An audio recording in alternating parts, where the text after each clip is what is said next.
Hello friends, मैं RP Singh फिर अपने यूट्यूब चैनल पर आप लोगों को स्वागत करता हूं। पिछला वीडियो में प्रेजेंट परफेक्ट टेंस तक का पैसिव वॉइस बताया था। आज हम लोग और आगे बढ़ेंगे। जैसे कि ये माना जाता है कि प्रेजेंट परफेक्ट कंटिन्यूअस टेंस का पैसिव वॉइस बनाना उचित नहीं माना जाता है। मैं भी इसमें जिक्र करता हूँ। बी के रूप में बताया को हो सकता है। लास्ट में इसका टेंस जैसे खत्म हो उसको जिक्र करेंगे चारों रूल किस तरह से बना। लेकिन हम लोग अगर दिया जाता है कि इसमें present perfect continuous, past perfect continuous, future continuous तथा फ्यूचर परफेक्ट कंटिन्यूअस टेंस का पैसिव वॉइस बनाना उचित नहीं माना जाता है। गलत नहीं है, बना सकते हैं, लेकिन उचित ये नहीं होता है कि हम उसको बनाएं।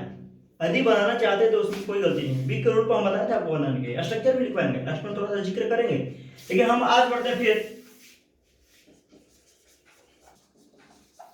Voice of past tense. Past tense को पढ़ेंगे। पास्ट में पास्ट इंडेफिनिट यानी हो जाएगा the passive voice of past indefinite tense. The passive voice of past indefinite tense. चलिए स्ट्रक्चर देखते हैं। सब्जेक्ट एक्टिव का active subject V2 object plus complement ये होता है। जो इसको पैसिव में बदलते हैं तो पैसिव का जो स्ट्रक्चर होता है यहां देखिए ऑब्जेक्ट को सब्जेक्ट बना देंगे। सब्जेक्ट जो ऑब्जेक्ट उसको सब्जेक्ट बना दिए। उसके बाद ये V2 है तो बी का V2 होता है वाज या वर। उसके बाद इस V2 को V3 में बदल देते हैं। बाई ऑब्जेक्ट यानी ये जो सब्जेक्ट है उसको ऑब्जेक्ट बना देंगे। यानी जो सब्जेक्ट है उसको ऑब्जेक्ट बनाते हैं। उसके बाद जो कॉम्प्लीमेंट होता है कॉम्प्लीमेंट यहां पे। अब एग्जांपल करें, ध्यान दीजिएगा। सी एट फूड, वो खाना खा ली। या क्या बनेगा? फूड V2 है यानी क्या हो जाएगा? वॉच V3 में बदलेंगे ईटेन बाय हर। पूरे वीडियो को समझने के लिए आपको वॉइस का जो पार्ट 1 वॉइस आपके यूट्यूब पर जो लिखा होगा देखिएगा। वॉइस 1 2 3 4 इस तरह से जाएगा। तो 2 और 3 दो चीज देख लेते हैं तो आपको पूरा वॉइस समझ में आ जाएगा। उसके बाद हम सिंपल स्ट्रक्चर पर देख करके बस छापना है। लेकिन वो जो रूल अगर समझते तो बिल्कुल ही आसान हो जाएगा। और देखिए जैसे लिखिए सीता हेल्प द पुअर।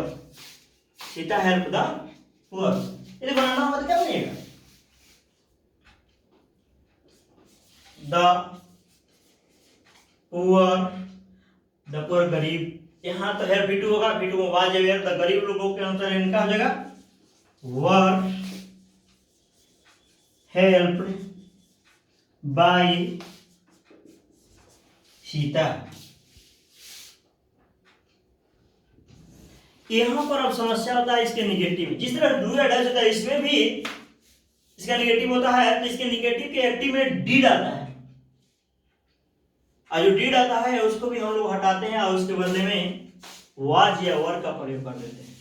फिर से उसको भी एक नोट लिखवा देंगे, क्लियर हो जाएगा। देखिए निगेटिव स्ट्रक्चर पर ध्यान देते हैं। ठीक है, निगेटिव में subject plus did plus not plus beyond plus object. इसको जब हम बदलते हैं पैसिव में तो स्ट्रक्चर जो ऑब्जेक्ट है सब्जेक्ट बन जाता है। उसके बाद यहां डीड हट जाएगा और इसके बाद हम वाज या वर नॉट रहेगा तो लिखेंगे ये जो है V3 में बदल जाएगा। बाय ऑब्जेक्ट जो सब्जेक्ट है वो ऑब्जेक्ट बन जाएगा plus complement. Same present indefinite tense के निगेटिव वाला सेंटेंस को काम करता है। ये चीज इसमें वही नोट होता है, यानी यही चीज होता है। दोबारा हम बोल देते समझिए। लीजिए क्या लिखे बोल दे रहे हैं, सुनिए ध्यान से। यदि एक्टिव वॉइस में हेल्पिंग वर्ब के रूप में डिड का प्रयोग रहे, यदि एक्टिव वॉइस में हेल्पिंग वर्ब के रूप में डिड का प्रयोग रहे तो पैसिव वॉइस बनाते समय डिड को हटा दिया जाता है और उसके स्थान पर वाज या वर का प्रयोग कर दिया जाता है, उसके स्थान पर वाज या वर का प्रयोग कर दिया जाता है। फिर से सुनिए, यदि एक्टिव वॉइस में हेल्पिंग वर्ब के रूप में डिड का प्रयोग रहे तो पैसिव वॉइस बनाते समय उसे हटा दिया जाता है और उसके स्थान पर वाज या वर का प्रयोग किया जाता है। तो यहां पर हट गया। इसमें मैं एक एग्जांपल ले रहा हूं, समझिएगा। She did not teach him.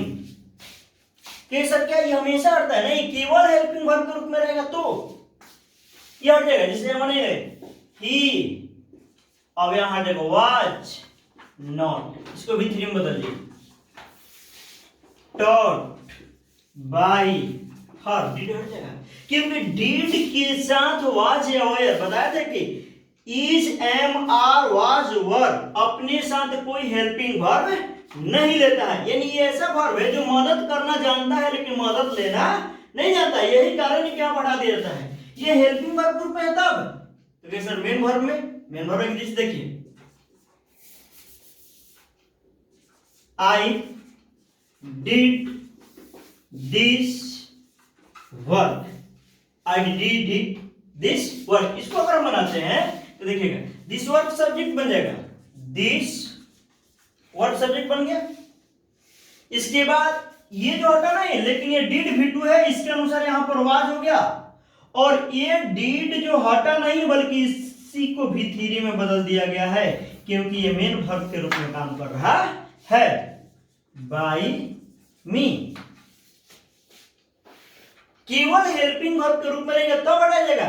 जब हेल्पिंग वर्ब के रूप में नहीं रहेगा, मेन वर्ब के रूप में रहेगा तो उसको हटाया नहीं जाएगा बल्कि उसको तो V3 में बदल दिया जाएगा। हटाया जाता है केवल हेल्पिंग वर्ब वाले को। और यहां पर लेते हैं जिससे आ जाए you did not speak English. क्या होने English was not spoken by you, spoken by you। और एग्जाम्पल दे सकते हैं और समझ सकते हैं। निगेटिव में आइए, निगेटिव में कुछ नहीं होता है, ये बाहर खाली आ जाएगा, डिड बाहर हो जाएगा। तो जब डिड बाहर होगा तो वाजिब भी बाहर हो जाएगा। जिससे did you play cricket, did you play cricket बनाइए, क्या बनेगा? क्रिकेट यहां आ जाएगा। जब क्रिकेट यहां आ जाएगा तो इसके अनुसार यहां क्या आ जाएगा? Watch, watch cricket played by you. क्या दिक्कत है? इस तरह से आ जाए, बन जाएगा। अब हम बढ़ते हैं पास्ट कंटिन्यूअस टेंस की ओर। देखिए पास्ट कंटिन्यूअस टेंस यानी जिस तरह से प्रेजेंट कंटिन्यूअस टेंस का केस हुआ वही एकदम सेम पास्ट कंटिन्यूअस टेंस है। दोनों में कोई खास अंतर नहीं है। एक में क्या होता है कि वाज वर होता है तो एक में इज एम आर होता है। अब क्यों होता है इस पे तो मैं अभी जिक्र नहीं किया हूं क्योंकि अगर टेंस पढ़ाते तो इज एम आर क्यों होता है, वाज वर क्यों होता है, इसके सारे बारे में इसके बारे में सब जिक्र किया जाता है। लेकिन अगर टेंस हम लोग पढ़ रहे हैं, हम लोग वॉइस पढ़ रहे हैं तो इसमें जब पैसिव वॉइस में लोग बदलते हैं देखिए स्ट्रक्चर को, ऑब्जेक्ट को हम लोग बदल देंगे सब्जेक्ट में, यानी ऑब्जेक्ट बन गया सब्जेक्ट। वाज या वर जो है ये इस सेंटेंस हेल्पिंग वर्ब है, उसके बाद इसको V4 है तो इसको V3 में बदल देंगे। क्योंकि बताया गया था कि पैसिव वॉइस का चाहे कोई भी एक्टिव वॉइस का चाहे एक्टिव वॉइस में मेन वर्ब चाहे किसी भी रूप में रहे, पैसिव वॉइस बनाते समय उसे V3 में बदल दिया जाता है और यहाँ हो जाएगा V3 और इसके अनुसार बी का चौथा रूप क्या हो जाएगा बीइंग। उसके बाद बाई ऑब्जेक्ट प्लस कंप्लीमेंट, यानी ऑब्जेक्ट कहने का मतलब हुआ जो सब्जेक्ट है वही ऑब्जेक्ट बन जाता है। उसके बाद complement,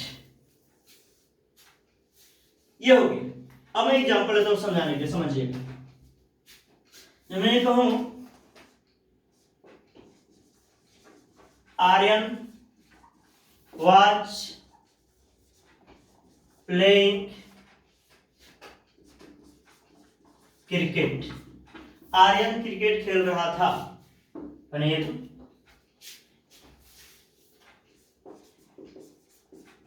cricket was being played by Aryan. किया क्या गया है, इस ऑब्जेक्ट को यहाँ सब्जेक्ट बना दिए, इस सब्जेक्ट को यहाँ ऑब्जेक्ट बना दिए हैं। यह बिफोर में है तो V3 में बदला गया है। इस बिफोर के अनुसार बीइंग लगा, वाज हेल्पिंग वर्ब है, जिससे उसी लिखा गया। हम कोई खास परिवर्तन नहीं किए हैं, हम क्या किए हैं इसे। और एग्जांपल दें, सीता वाज नॉट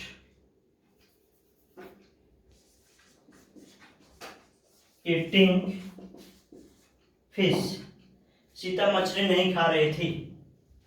बने fish was not being eaten by Sita, fish was not being eaten by Sita. Interrogative बना सकते हैं। इंट्रोगेटिव में करना क्या है, वाज वर्ड तो बाहर का निकलता है। अगर इंट्रोगेटिव बनाना होगा तो कुछ नहीं करना है, वाज वर्ड को बाहर निकालिए ना। जैसे देखिए मैं जिक्र कर रहा हूं, बात कैसे बनेगा, कुछ करना है, वाज वर्ड को बाहर निकालिए, ये बाहर निकल जाएगा तो ये भी बाहर निकल जाएगा। वाज रोहित हेल्पिंग यू, क्या रोहित आपको मदद कर रहा था, ये यू सब्जेक्ट बन जाएगा। यू के अनुसार यहाँ पर वॉर हो जाएगा, रोहित के अनुसार वाज हुआ है लेकिन इसका वॉर हो जाएगा। Were you being helped by Rohit, were you being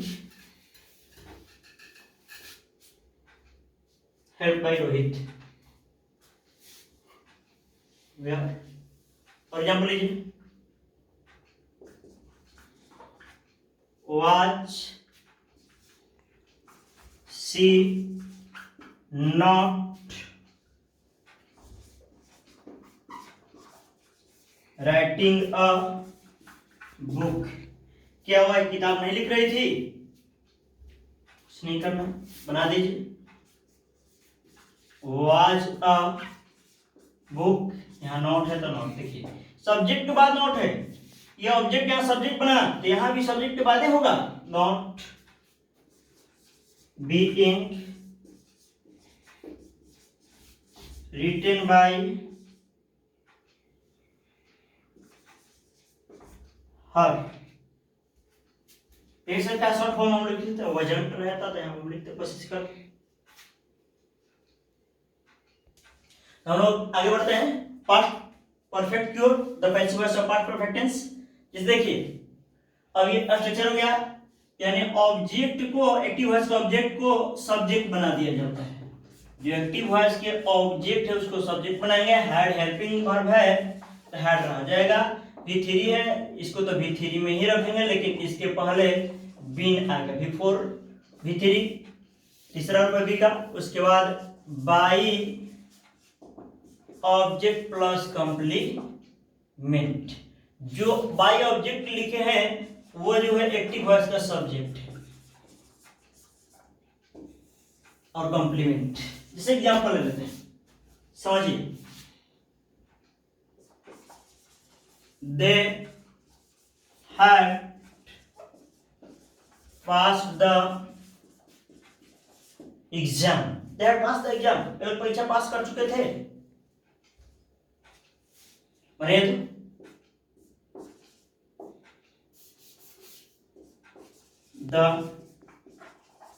the exam had been passed by them, the exam had been passed by them। या और लिख सकते हैं,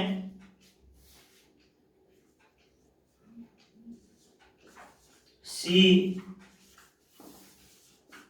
had not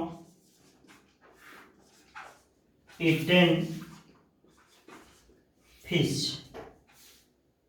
बनाइए,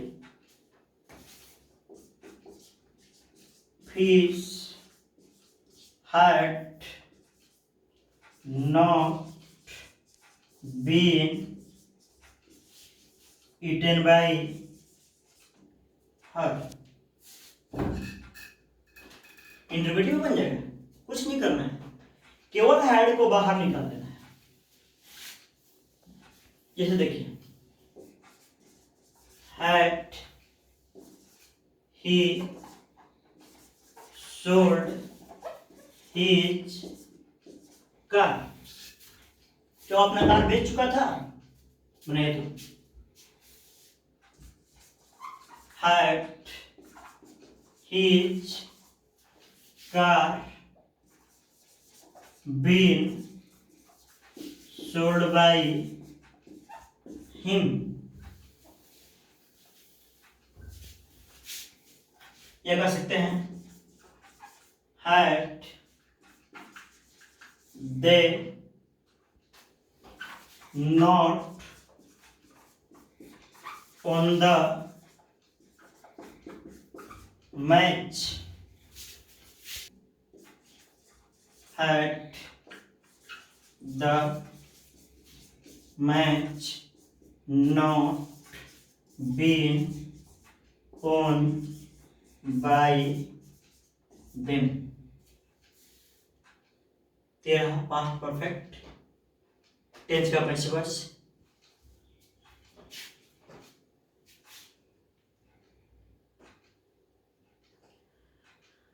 और आज इस वीडियो में मैं इतना ही रखता हूँ। यदि मेरा वीडियो अच्छा लगे, शेयर कीजिए, सब्सक्राइब कीजिए और बेल आइकन को प्रेस कीजिए। फिर इसके आगे मैं अगला वीडियो में लेकर आऊँगा। और आपको पूरे वीडियो को समझने, पूरे चैप्टर को समझने के लिए पूरे वीडियो को देखना होगा एक सीरीज में। सब में एक सीरीज में ही रहेगा, वॉइस 1 2 3 4 इस तरह से रहेगा। और आज इतना ही, फिर अगले वीडियो में मिलते हैं।